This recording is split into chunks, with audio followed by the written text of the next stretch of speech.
So I was driven for 6 months. I'm a really easygoing guy, as you know, but I was driven for 6 months by anger and bile. And it made me leave and say, well, sod you. I'm going to do something myself and show that there's something in it. And that's what got me going. And I thought I was 40. I thought advertising is a young man's game. I'm getting way too old for this. I can always try and go back into it if it doesn't work out. And fortunately, Eat Big Fish started. But I think what's interesting about Eat Big Fish and your thought about movements is we sat down and wrote what we wanted to do. And the very first thing we said is we want to inspire a significant shift towards challenger behavior and thinking. We wanted effectively to create a movement away from people sitting at the feet of market leaders and pretending we could learn from that, and shifting towards a really substantive understanding of what it meant to take a different path, learning from a different group of people that were much more relevant to us. Welcome to Uprising. Each episode looks inside what it takes to lead the most dynamic and successful cultural movements. Some of them in the business world, some in the social realm, some in politics, and some in between, to see why people start uprisings. What gives those initiatives momentum and keeps them going? And most important, what lessons can you learn from these movements and how to apply them to your business and even personal life? Let's explore the secret to sparking movements that move people into action. Passionate ideas. Controversial ideas. Uprising ideas. The power is now in the hands of anyone. To start a cultural movement. Your movement. To move the world. Today's Uprising Pod is brought to you by warbyparker.com. Get a free 5-day home try-on at www.warbyparkertrial.com/uprising. 5 pairs, 5 days, 100% free. A challenger brand is a company or product in an industry that is not a category leader. The term denotes the fact that such companies have to play from a position behind the dominant player or leader in an industry. This makes the process of marketing significant to attracting customers. Today, on the Uprising Pod, I have an old and dear friend who is joining us. His name is Adam Morgan, and he wrote one of the best books in marketing called Eating the Big Fish, the book that popularized the term challenger brand. He studies challenger behavior and works with businesses who want to become challengers themselves. Adam Morgan, welcome to our show. Thanks, Scott. Delighted to be on it. So you started your career as an ad man in the 80s in the UK, and then you moved to the United States. It seems that many of the best and brightest creative thinkers in the world of marketing came out of working in the 1980s with challenger brands. You worked with Apple or Steve Jobs when it was the ultimate challenger brand. What was happening then and there to explain that phenomenon?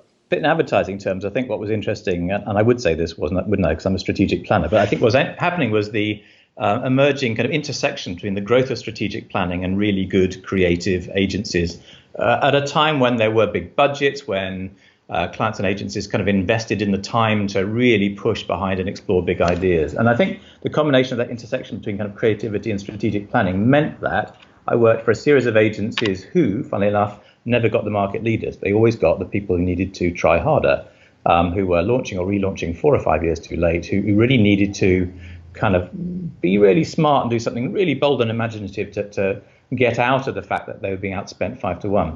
So I think it was as much that as anything, really. It was being a planner in creative agencies just meant I never got to work on market leaders. And so my interest in challengers started right from the beginning of my career.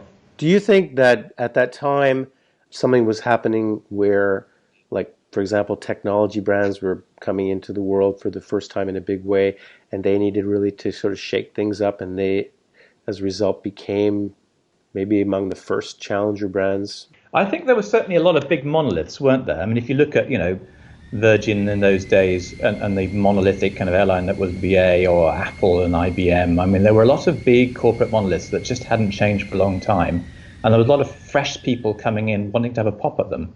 And that led to some fairly classic David versus Goliath challenger behavior a lot of the time, I think, which really shaped and consolidated that sense of at the time, that's what it meant to be a challenger, which is what it did mean then. And I think it's obviously evolved now. But I think you're right. That did create a certain kind of narrative that we all kind of glommed onto because it was so fresh and exciting. When you talk about that challenger mindset then has changed over the time, what is it now compared to then? Well, it's interesting. I was reflecting on this because I'm sort of inevitably trying to rewrite the book at various times. And I think the first time I researched Eating the Big Fish, when you asked people what kind of brand they wanted to be in any category, they always said, I want to be the virgin of my category. So that was really sort of disruptive brand tone and voice. It was younger, it was hippier, it was edgier. There were a few ideas along the way about, that Virgin threw in that made it a bit more interesting. But it wasn't really about product difference. It was about brand tone and attitude and getting a younger, edgier crowd. Now, of course, people talk about, I want to be the Uber of my category. So it's actually less about brand tone and much more about genuine product differentiation. Very often in a completely unrealistic way, obviously. Most people cannot be the Uber of their category and shouldn't want to be the Uber of the category. But there's big shifts in terms of from sort of product to brand difference, I think, from that point of view. But also just the notion that Challenger used to be about little player versus big player. And that's much more about challenging culture or something about the category rather than another player. So if you look at Warby Parker or Tom's Shoes, for instance, they're not really challenging a bigger player in their category. They're just challenging our relationship with buying shoes and wearing shoes and thinking about glasses and how we buy them. It's a different kind of challenge that they're making. Are those brands simply disrupting the disruptors, or are they basically representing people who just came up with a, nice idea and they're just trying to find a way to make them relevant to a new generation? Yeah, I think it's a great question. I think, and there's a really interesting question about what's the difference between challenge and disruption from that point of view, which we spent quite a lot of time here at eatbigfish thinking and talking about. And my partner Mark in San Francisco talks about it really as saying challengers by and large have an ideology. One exemplar of which might be a piece of disruptive product innovation, but it's a bigger ideology that affects everything they do. It affects the internal culture. It affects the kinds of people they recruit for, the kinds of people that they're trying to speak to. So I think that sense of behind your question is, yes, I do think actually those other brands did have a bigger ideology that they're inviting people to buy into, whether you're an employee of that brand or a retailer of that brand, or indeed a consumer of that brand, that is bigger than the act of disruption that they're creating. I think a lot of them are starting to tear down how markets work and categories work, but I don't think they're disruptors in the other sense of the word.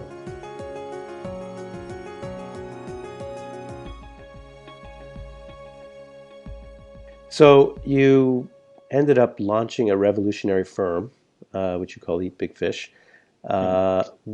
When you did that, what made your firm different? And what was the impetus behind launching your own company? So I'm a reluctant entrepreneur. I launched it because I started writing the book.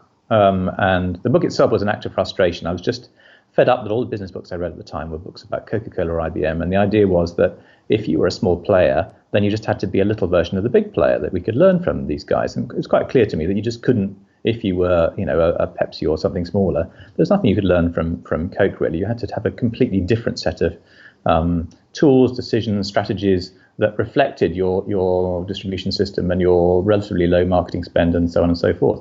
So I started writing the book. It took me 18 months, much longer than I thought. By the time I finished it, although I was writing it for an advertising agency, TBWA, by the time I finished it, they didn't want the book anymore. And why didn't they want the book? What was going on? Well, because they decided at that point that they didn't want to just be about challengers. They wanted to be about market leaders. They wanted to be able to pitch United, and they wanted to do all sorts of stuff like that. And they'd fed up of being just a small little player, which is what they thought a challenger was. Right. But you made Challenger into not about size. I mean, a Challenger brand could be a massive corporation that just needs to. I agree. I mean, look at Under Armour, right? It's still a challenger. Look at Fitbit. Tim Rose, a Fitbit global CMO, says, we lead our segment in most areas. We still like to think of ourselves as a challenger. It's just the most healthy way to think.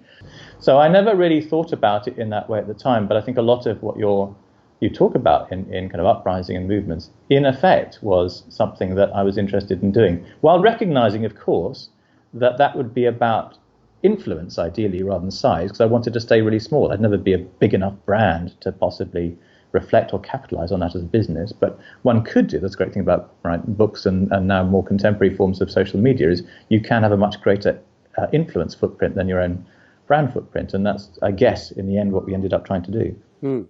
So Adam Morgan, the challenger, eating the big fish man didn't have like tattoos all over your body and long hair and sort of an attitude that fit a specific mold. You actually were able to walk into boardrooms large and small and really talk about this as an idea that's relevant to really all sizes of companies. It's not just a startup with a pocket of change and a modest budget. This is really about a mindset too. Yeah, and I mean, fun enough, I did get people in the early days saying, who'd read the book and invited me and saying, I thought you'd be different. I think they were expecting somebody chippier and a bit angrier, probably, who was kind of have balled fists and shout at them a bit more. And clearly that isn't my style. But I was interested in creating a framework that would allow people to move together at the same speed, rather than simply something that was going to inspire one person but then couldn't be emulated by everybody else. I'd been in advertising agencies where I'd been on the wrong end of consultants, and they'd come up with strategies that we just couldn't implement and frankly didn't want to because we hadn't been involved. And I wanted to create a way of thinking that could be inclusive and where agencies and clients could work together and go on a journey together, and whether or not we were involved, but it would actually progress the world in a small kind of way. I mean, as I do, there's so much bad marketing and bad brand communication out there, and so much waste of talent. Anything any of us can do to lift that overall level has got to be good for the individuals who work in those brands, but also for just the profession and branding and marketing. And I kind of just really wanted to try and be part of contributing to raising the game. So does eat big fish mean that companies can actually eat a whale of a fish? I mean, I know whales aren't fish, but I think there is a whale fish.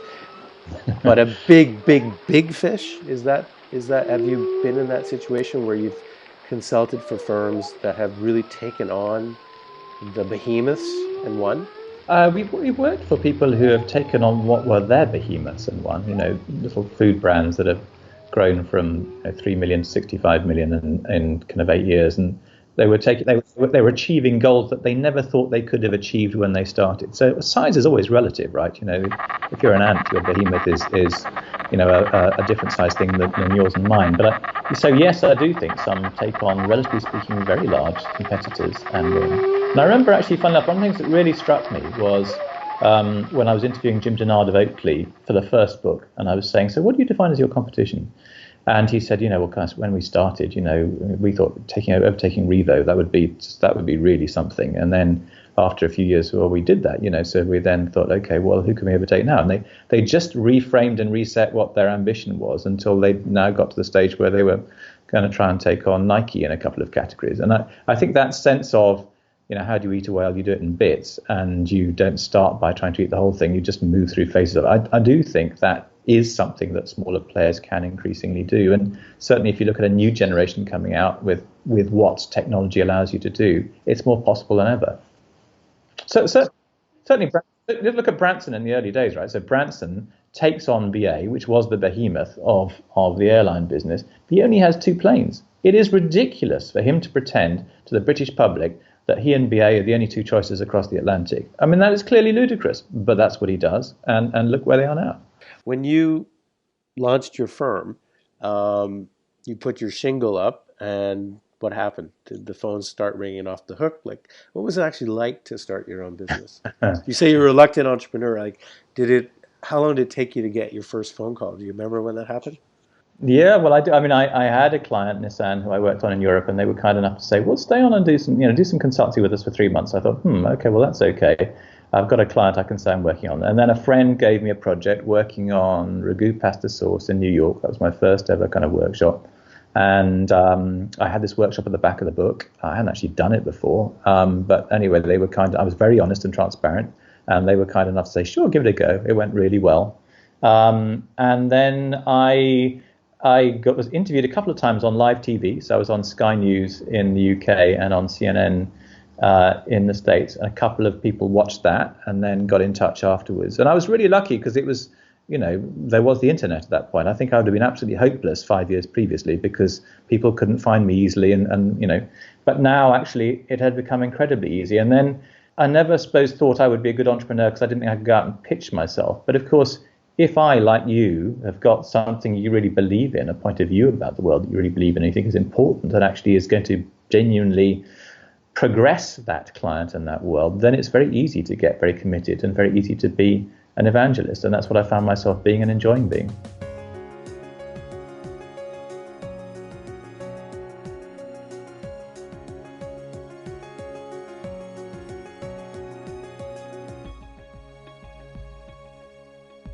So everyone who's listening, we are the Uprising podcast, and today we have the reluctant entrepreneur, Adam Morgan, also known as the Challenger brand visionary, who launched the book, Eating the Big Fish. And we're having an intimate discussion about Challenger brands, his career, and how businesses can basically think differently in order to grow quite rapidly. So a minute ago, Adam, you talked about, you mentioned Sod This, and it raises a question to me. You started the business obviously in the UK. Was there a big difference for you when you worked with US clients versus British clients? Well, it just interestingly, I had spent some time in the 90s working, I think as we were talking about, in Shire Day, then TWA Shire Day in Los Angeles. And I did a North American role. So I'd come to love the US and a lot of the US attitude towards possibility. And so when I started, actually, I wanted on my business card to have not just Eat Big Fish London, but 3 different countries. And so I had a friend, Mark Barden, in San Francisco, and I had a friend, Rob Poynton, in Madrid. So my first business card, even though there were only 2 full-time employees and Mark and Rob were kind of part-time, said Eat Big Fish, San Francisco, London, Madrid, because I wanted to be international. Frankly, I was still in denial about leaving Southern California at that point and wanted any excuse to get back to it, right? So anybody who could put me on a plane and pay me to get there was just golden in my view. And so I loved it. I knew enough at that point about American clients to have some credibility, and I'd done this kind of role. And Mark, came up with some prospects. I was very tight into the account planning group, which at the time was a strong force in North America. So I came and presented at a conference in San Diego my first year, got some leads out of that. And, planners were very kind to me. It's a kind of good nurturing community. A lot of my work came out of the ad business initially. And then subsequently, we got much more into kind of repeat clients. I imagine it's kind of the same for you when you started, right? I mean, it's a mixture of friends in the business who kind of give you some leads and send some people your way, and then clients you've worked with in the past. And then one thing leads to another and you're off and running. So, Ada, when you're advising your son, Louis, who is a student, what advice would you have for him and other students who may be interested in forging a career like yourself? I'm very interested, first of all, how many of my friends are interested in advertising as a career. And it reminds me of my first boss in Los Angeles when I was at Shire Day was a guy called Bob Cooperman. Bob Cooperman had been a creative at DDB in the 60s. So he worked with Bernbach on Volkswagen in the 60s. We found a wonderful bargain, a little beetle Volkswagen. And he was an art director. And I read an interview with him before I joined, where he was asked why he'd gone into advertising as an art director, iconic art director. And he said because he was interested in conceptual thinking, which I thought was an interesting answer at the time, and even more interesting now. So, in terms of Louis, I guess what I think I love about the business is I think it's a really great discipline for teaching people how to frame a thought, how to get incisive about a brief, how to really understand the importance of rooting it in genuine insight, how to explore the potential of an idea without getting too focused on one platform or another. So I guess my advice for him is, because he likes working in kind of people-based organizations, but he's also very interested in kind of community and building communities, that there's a spine of thinking underneath all of that, which advertising is one of those professions that's good at teaching you, that I think I'm very keen for him and anybody like him to master early on. And I think there's a discipline to it. I'm not sure all agencies still teach that or train for that in the same kind of way. So you've got to find somebody who is naturally good at working in that way and learn from them. And I think so, therefore, my advice is it's probably less actually these days about the organization you work for, because I don't think you'll have graduate trainee schemes in the way they do. It's about finding a small company where therefore you can get quite close to the significant player or players in that organization and learn directly from them. I think that sense of small, medium-sized nurturing companies is really important, in part because, I don't know if you read that fantastically interesting Google study where they looked at small teams and what makes teams work. And they analyzed all the successes Google had had, and they said, right, there are 5 key factors. And the first factor, the most important factor in a really powerful team is psychological safety. And I think that what small family field businesses offer is that sense of psychological safety that allows somebody who's just going into a business to really accelerate and move very quickly, particularly if you're operating in the field of ideas. I'm not convinced that large organizations give that anymore, or indeed care about that anymore. And I think that's a shame, because I think that leads to quite bad behaviors and habits in terms of how you interact with people quite early on. And once you've learnt those, you find it difficult to shake them. So small ideas businesses is my advice to him.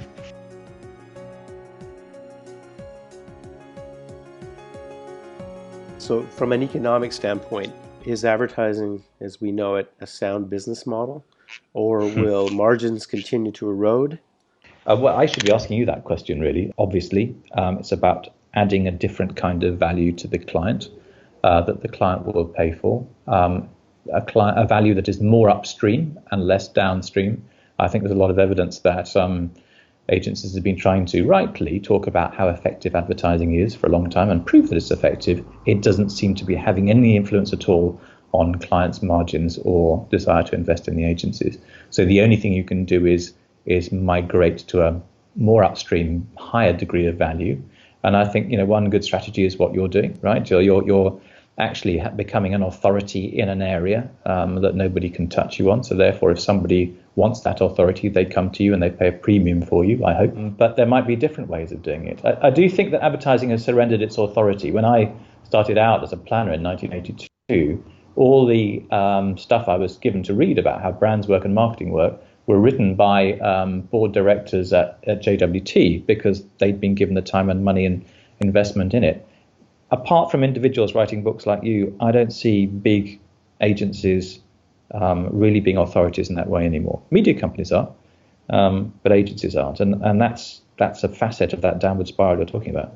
In the years since you published your book, Eating the Big Fish, have you had other theories, additional theories that you've developed or observed with regards to the challenger mindset and social movements? Well, I think there's lots of, inevitably, if you're an ideas person like you and I are, you have lots of stuff that's half-formed ideas on the edge of your mental workbench that you're exploring. So I've currently got a thing I'm exploring about 3 different kinds of innovators: fixers, preachers, and platform builders. And, that's sitting there and it's getting a bit dusty, and sometimes on a plane I get it out and explore it. But I have to try to be focused, because I'm trying to push it forward. So yes, I think what I've noticed about challengers is the conversations that my clients want to have with me is as much about culture as it is about strategy now. So we're getting conversations from HR people rather than simply marketing people. And that sense that a challenger strategy is any good as the culture that supports it is something that people, I think, understand, or any strategy is any good as culture that supports it, is something that's much more broadly understood now. But the question of how you can genuinely influence and affect and lift culture to be more of a challenger mindset pervasively, rather than just in a small team or an individual, I think is fundamental. I've become very interested in constraints around challenges, and how, isn't it interesting that challenges by and large thrive often because of constraints. That constraint is actually beneficial. It propels them into seeing an opportunity in a different place from the market leader and building a sustainable position there. And yet we as broader business individuals see constraints as a bad thing. Not you as a creative guy, because you understand you've got to put a parameter around a problem. You need a relatively good, tight, clear brief in order to have a great idea. But broadly speaking, in business, we think that a small budget is a disadvantage. We think that limited distribution is a disadvantage. And we've got to change the way that we think about that. So all that. I think around social movements, clearly there's your own work about social movements that's very influential and important. The work that Mark Earls has done on the herd instinct and copying is clearly an influential series of kind of tomes, particularly over here. So I think there is increasingly an awareness that there's much more to it, and that the cultural context of behaviour around a challenger mindset, or indeed a social narrative, is really important. And the two have got to travel together. You can't separate out the strategy from the cultural understanding. Well, you certainly inspired me, Adam, when I set out to create Strawberry Frog. The whole idea of the strawberry frog versus the dinosaur. Is that right?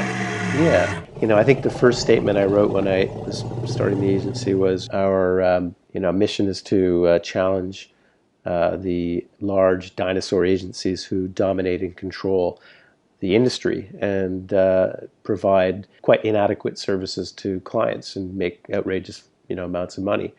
So I saw that as sort of our challenger statement. Nice. Interesting. Has it evolved, or are you still in that place? Definitely has evolved. I mean, I think at the start, the challenger mentality was about us in the marketing world, and I think today it's become, I would say, much more a focus on being, the movement marketing firm. Yeah. I think when we started movement, was part of our DNA, but it was not the front edge. The front edge was, the frog versus the dinosaur, and about innovating within a traditional segment that has, of course, innovated quite significantly over the last 20 years. So being a frog versus dinosaur is still relevant, but I think ultimately what clients are looking for, as far as we are concerned, is being able to help them figure out a movement strategy.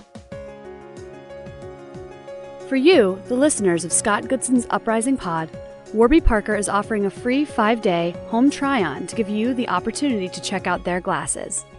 To get your home try-on today, go to warbyparkertrial.com/uprising. Again, that's warbyparkertrial.com/uprising for your free 5-day home try-on. When you think about big challenger brands, you obviously look out in the world and you look at culture, where things are going. What are some of the big challenger movements or even challenger ideas that you see in the current environment, and how are they influencing the way people buy products and services or interact with companies? Yeah, I mean, I think one of the big themes of the world at the moment is that the establishment is rotten, and they're all at it. And whatever institution or establishment you look at, there's a scandal that essentially suggests it's not confined to the small group of people that the establishment would like to pretend it is. It's actually all pervasive, and everybody's at it in some kind of way. So I do think that has led to a push down into movements like you describe. Themes like small versus big, I think, is huge in almost any category you go into. Big has become bad again. Small is beautiful, and small is equated with craft and personal and authentic and side projects and all that other kind of stuff. So micro democratization, there's a whole bunch of themes that come out of that I think are really interesting. I think the other big movement, and I don't know if you'd qualify this as a movement, but I think it's a kind of the sheer unreasonableness of people. I think there's a whole bunch of new brands that have taught us that we don't need to make trade-offs anymore. When you and I started in thinking about brand problems, we understood that basically a brand couldn't be all things. You could either be, sexy or a sensible family car. You couldn't try and be both of those things. You could either be fuel efficient or you could be fast. That basically you made choices as a brand, and then your job as a creative genius was to kind of romance that single kind of pole of strategy. And now actually there's a whole bunch of people who've said, you don't have to choose. You can use Rent the Runway, and you can have a Hollywood gown without having to have Jennifer Lawrence's salary. You can take it back the next day. You can, there's a whole, zip car. There's a whole bunch of people that meant that those trade-offs don't exist anymore. So as a result, they kind of want it all, and they want it now. And I think that is a really big movement that brands are finding it difficult to respond to because they've got legacy infrastructures that they can't compete with. So I think that there's a really big shift there that's coming even more strongly that most companies are kind of in denial about. And I think that what's interesting there, if you are a big marketing company and you're sitting down to plan what your next 2 or 3 year strategy is, unless you're thinking actively about how you're going to progress your category, you should be aware that there is somebody else out there who is, And they're going to be moving at such a speed that by the time you realize that they've actually got a leg up into that category, it's probably going to be too late. It'll be too late for you to respond, because they'll be satisfying the unreasonable consumer. So I think that sense of the complete breakdown in trust, I think the big shift down towards small versus big again, I think this celebration of leaning into the unreasonable consumer, I think these are kind of three big contexts for a whole bunch of movements that we're going to see a lot of in the years that come. It's fascinating. So, Adam, how long do most challenger brands last? Are they on the same cycle as regular brands, or is the implication that a challenger brand can actually be a long-term strategy?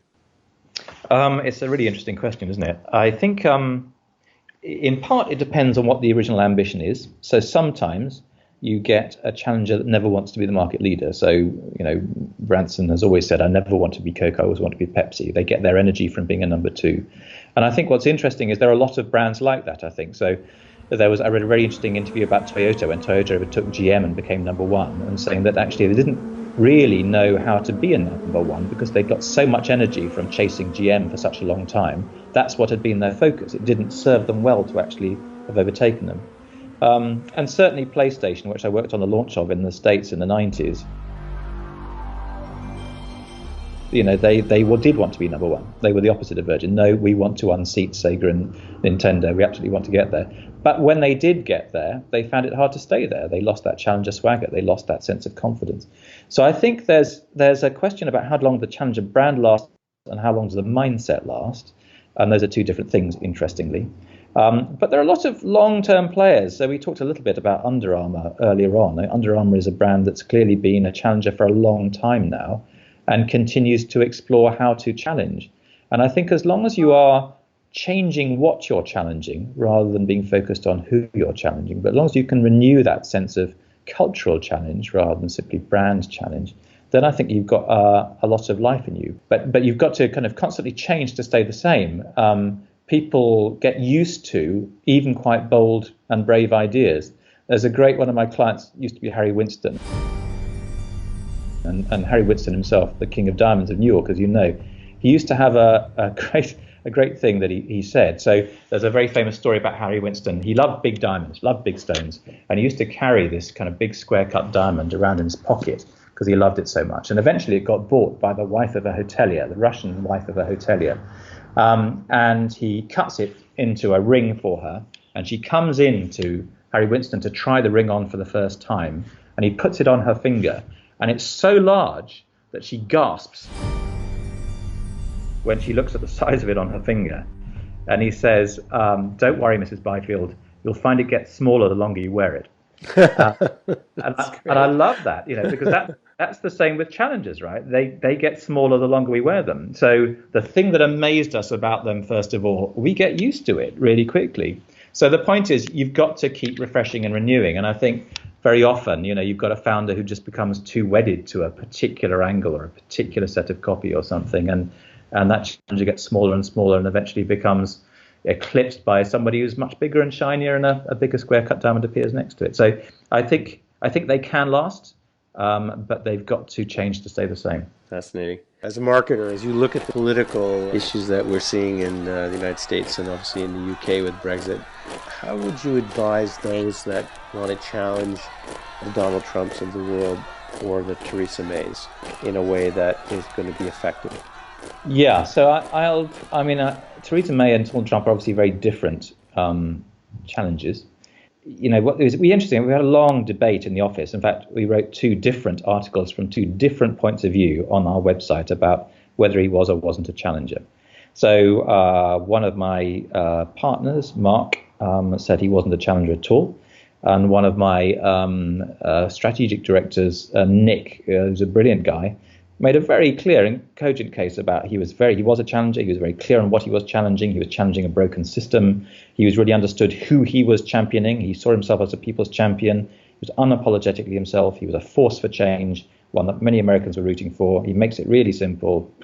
Mark's counterpoint was, all that may be true, but he's making promises he can't deliver, and a challenger has to have a product that delivers on its promise. So I guess if I was to be a counterpoint to Trump, I think I would want to be, I don't mean patient, but I think recognize you're in it for the long game. certainly for the first 6 months to 12 months, that actually he's made a lot of very specific promises, some of which will be almost impossible to keep. And therefore, holding accountability to those promises, I think, is going to be absolutely key. Here's somebody who loves being on stage in front of the media. So merely being rubbished by the media is not going to work. So I think having a very simple thought and a very probing at a very simple weakness that is palpably provable and measurable would be the point at which I'd get active on. I think the danger is you fight a war on too many fronts as a challenger, and you're always going to lose. So pick just one front and go long on it, I think, is the Trump view. I noticed your voice dropped an octave when I asked you about this political questions. You become very serious now. Yeah. Well, it's funny, the serious thing. So my son Louis, as you know, is in New York, and he got taken. He's only been there a couple of weeks. He got taken along by a friend to I think it's a kind of improv kind of theatre thing called Drunk Shakespeare, where, as I understand it, what happens is this troupe perform a Shakespeare play, but the lead actor, who kind of rotates between the kind of cast every night, drinks 5 shots at the beginning of the evening, and then introduces a few unexpected elements into the performance of Shakespeare that the audience help kind of make up. And so everybody's enjoying this, and they're getting into it, and it's kind of great fun, a lot of laughter going on, a lot of improv, all that kind of stuff. And then the guy on stage says, all right, I'm going to introduce you a new character into this play. Okay, so we need to define who the character is. Well, let's have a name for the character. And somebody from the back of the audience shouts out, Trump. Louis said it was like someone had just taken all the breath and energy out of the room.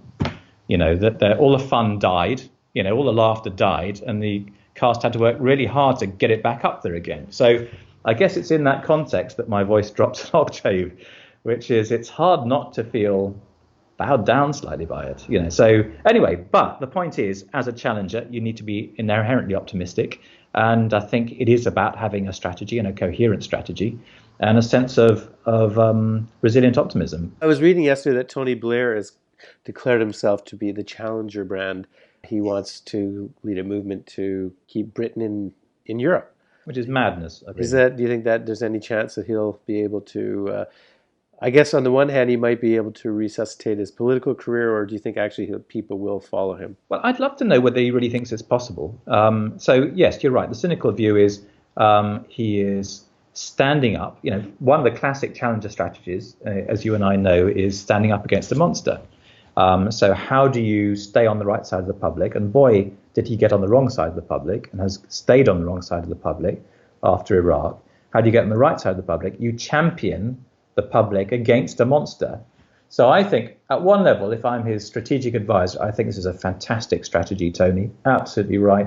Sure as eggs is you're going to say, I don't know much I think about Tony Blair, but I do kind of agree with him on this position. So it's a great way to kind of get back on the side of the public. But that actual strategy, surely madness. It's never going to happen. It can't happen. It's not the right way to spend our energy. What we should do, what the government I think should do, what people should be doing is saying, well, look, there are two different issues here. One is, given that the public has voted for it and we respect the democratic vote, how do we extract ourselves from Europe in the best possible way politically? But the second question is, what does Britain mean now that we're not part of Europe anymore? Part of what we stood for was tolerance and inclusivity and a number of other values that were thought to be particularly British. That's all been blown up. I've got clients, in Sweden who look absolutely baffled at me as a representative of Britain because they just don't think they know what the British stand for anymore. And I think that's the beef I have about Theresa May, which is I don't only beef about her continuing what she's doing, because she has to do that from a political point of view, but she's only focusing on the political implications. She's making no attempt to redefine what Britain means and what it needs to mean and what's exciting about what it means in this new world. And without that, it's going to be a disaster.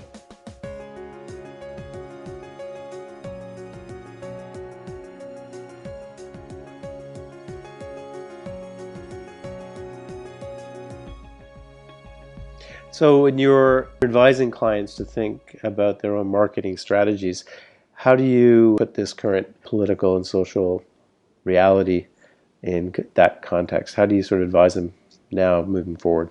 I think that, well, first of all, I think it's really interesting, isn't it? So let's just look at Brexit. So if Theresa May was the CEO of a large organization and this had happened to that organization, some seismic shock that showed that they really didn't understand their consumer base in some kind of way, what is the first thing you would do? And the answer is the first thing you would do is you'd get back to your consumer, you do a deep research study amongst your consumer base of exactly what happened and why people voted the way they did, and therefore what people's expectations are and what needs to happen next. And on the basis of showing that you understood that, you would then set out your plan for what the future should be, because it was based on robust evidence and data. Has that happened? No, of course it hasn't happened. No sense of that at all. So they're laying out a plan, the Conservatives are laying out a plan for the future without having really shown either that they've gone out and really understood what happened and why it happened. Instead, there's lots of banding around what happened and so on and so forth. And secondly, they've made no real attempt to reconnect with those roots again.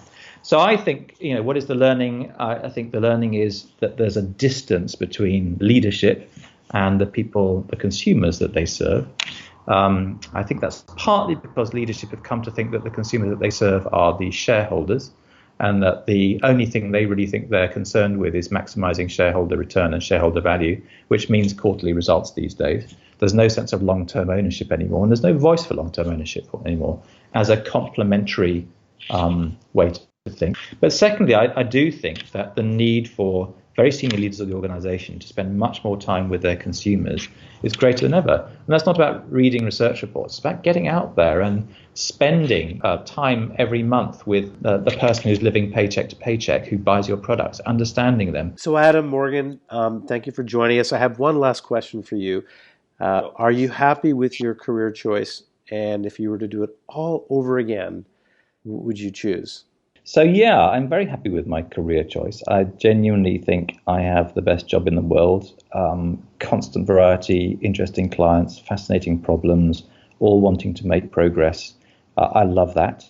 I think the other thing I love is I love having my own business. I love having a platform to explore other ideas and energies. So I think working for oneself after your early 40s is actually key for most of us. I guess you'd probably agree. If I were to do it all again, what would I choose? Fun enough, the thing that my sort of fantasy job would be an oral historian. I always loved Studs Terkel, and I always loved that sense of sitting down and capturing voices, often unheard voices. And I'd love to have been an oral historian, but frankly, there isn't the money in it. And I'm not Studs Terkel, so it's too late. But one day, maybe one day I'll go back and do that kind of thing.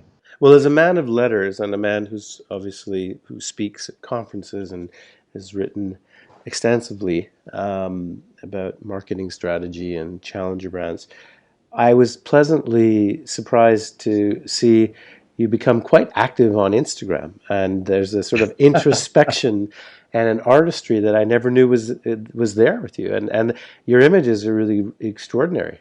Well, thank you. I'm very new to Instagram, but I'm absolutely loving it, in part because it means that people like you and I intersect much more than we otherwise would do, given our transatlantic barrier. So I'm really enjoying it. I find it very stimulating. I love the idea of capturing little moments of beauty and joy in the everyday. It's beautiful. What's your Instagram handle?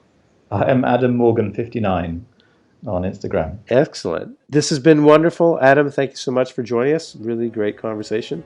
Have a wonderful day in London. I really enjoyed it. Thank you very much. Thank you for joining our Uprising today and listening to our show. If you missed the show, or if you want to find out more about who was on, or if you want to learn more about how to create your own Uprising, please go to uprisingmovements.com. You can also download this Uprising program from iTunes. Uprising was produced by Nicola Keneally and Adam Helen, with special help from Melanie Boardman, Karin Drachenberg, Philippa Freeman, Brianna Campbell, Fashad Faroudi, Mark Bruzy, Will Issam, James Politi, and Jonathan Weeks. My name is Scott Goodson, and you've been listening to Uprising. What we can learn about movements and uprisings that are shaping our world in business, in society, and in between. For more on cultural movements and movement marketing, be sure to pick up a copy of the best-selling book Uprising, How to Build a Brand and Change the World by Sparking Cultural Movements, available on Amazon.com. Music for Uprising composed by Charles Duchateau.